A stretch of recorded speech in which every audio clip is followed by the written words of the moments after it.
The London at the Edge of Time special is here, and let's get started. We open with Lila opening a notebook. Since she loses the memory of whatever she does while akumatized, she has to resort to writing things down in order to ascertain information, including the true identity of Ladybug. Meanwhile, we cut to the burrow, where Alex at age 15, 25, and 70 are playing a game of chess when the adult Alexes start fading. To make matters worse, the time portals are going out. The last time this happened was during Cat Blanc, where the universe itself was going to get destroyed.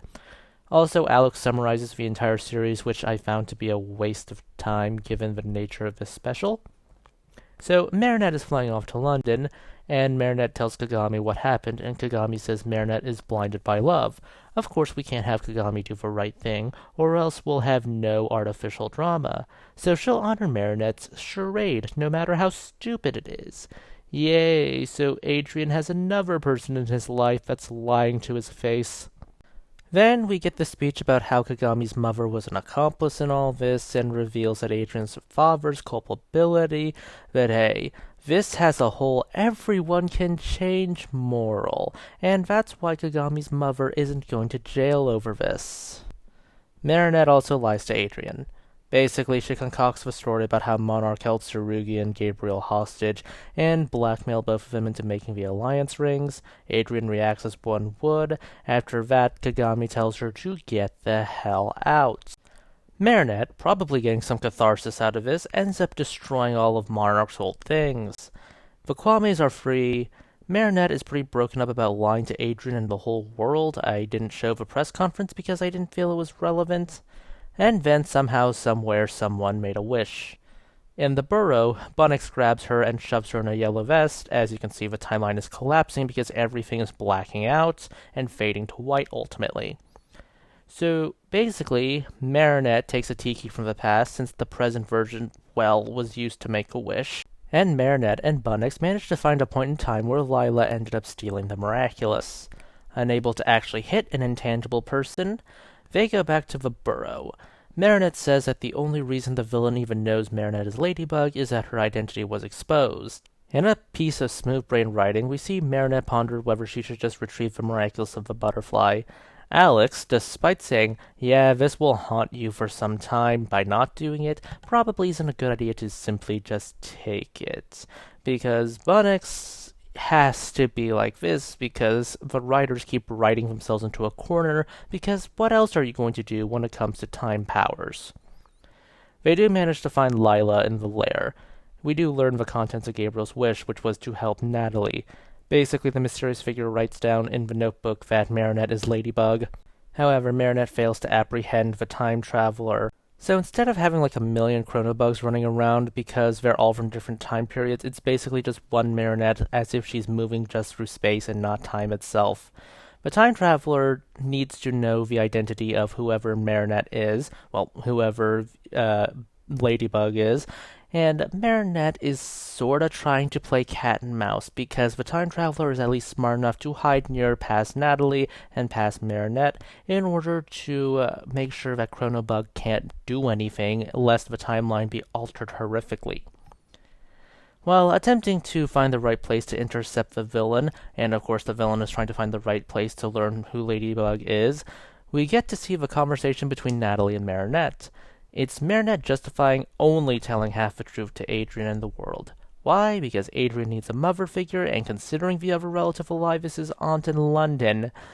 Yeah, this could have been a drama, but no, I don't even think Adrien's aunt is brought up at all, despite this being in London. This is the special named after London. Okay, this is taking place in Paris, but the special is called London at the Edge of Time, and we barely get to see London. The villain is in London. Yay, more like this blank room that Adrien and Kagami are being held. Another moment where Ladybug is addressed as Marinette by Kagami. President Marinette and the new Hawk Moth get into a fight. Marinette eventually seizes the notebook, forging the contents of the last page to preserve her secret identity. The villain reclaims the book. Marinette feigns defeat. And once she is deakumatized, you forget everything you learn, and Lila reads the book. The notebook says, Ladybug is Gabriel Agreste. So, Marinette forged the contents of the last page just to get back at Lila over the whole Marinette is monarch thing, even though she knows that, well, this isn't Lila. Lila ends up responding in the only way you think is right. The Kylo Ren fashion of flipping over a desk, and then she is also torturing Nuru by forcing him to be petrified. Portals begin coming back online. The Marinette tells Alex to stay in the time stream. We get our non-answer over whether it was better to tell the truth or not. Marinette decides to distribute the Miraculous. Meanwhile, Marinette and Adrian talk where Ladybug reveals she has a secret but doesn't reveal the secret, while Lila monologues over the episode, which is a preview of Season 6. And that's the end. That was like 6 minutes of recap? That was London at the Edge of Time. I sort of have the same issue I have with this special and the Paris special. Unlike the New York special or the Shanghai special, which showed off their respective locations, the Paris special had the issue of leaning too much into something that was far too familiar. Meanwhile, the London special really has no point of actually being in London. At this point, you could just say Miraculous Ladybug at the Edge of Time, and you would have the exact same effects, because the London part is really just this shot of the city, and these sterile white safe houses that Gabriel and Tomoe Tsurugi decide to put up for their children. When it came to the time travel sections, I found the fate of time, space, and Lila's wish to be uninteresting. I speculate that Lila's wish was probably simply to delete Ladybug from the time stream, sort of like how Madoka Magica ended with Madoka wishing that she could help every single magical girl with her own two hands, and how she ended up saving everyone and ended up basically rewriting the universe. I think that was Lila's wish. Lila probably wanted to delete every single incarnation of Ladybug from ever existing, and since they have been existing for quite some time, I think that they would simply be deleted and the time stream would just crash and begin anew, I guess, leading into whatever this is. However, the time travel sequences don't hold a candle to what could possibly be their own special. However, the scenes which serve as an epilogue to Season 5's finale have their own problems, mainly because they're serving as an epilogue to Season 5's finale.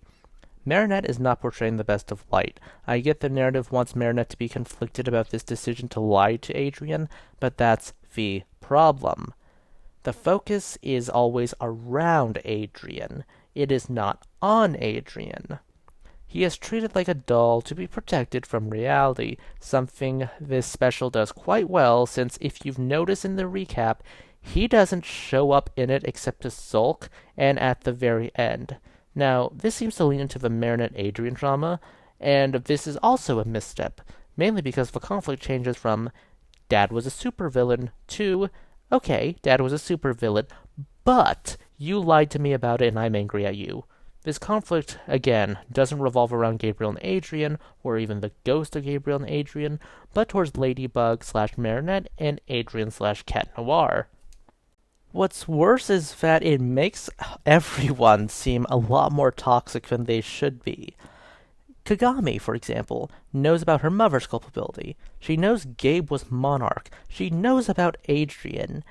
Yet she decides to trust Marinette and go along with the lie, even though she begrudgingly trusts her, which just doesn't settle right with me. What's worse is that they tried to push this moral that Gabe actually changed, even though what we are told and what we are shown have very different implications, mainly because Gabriel lived as a liar and a terrible father, and he died as a liar, and his last request is basically have Marinette lie to Adrian, which is not exactly what you think of when you say, oh, this guy changed for the better.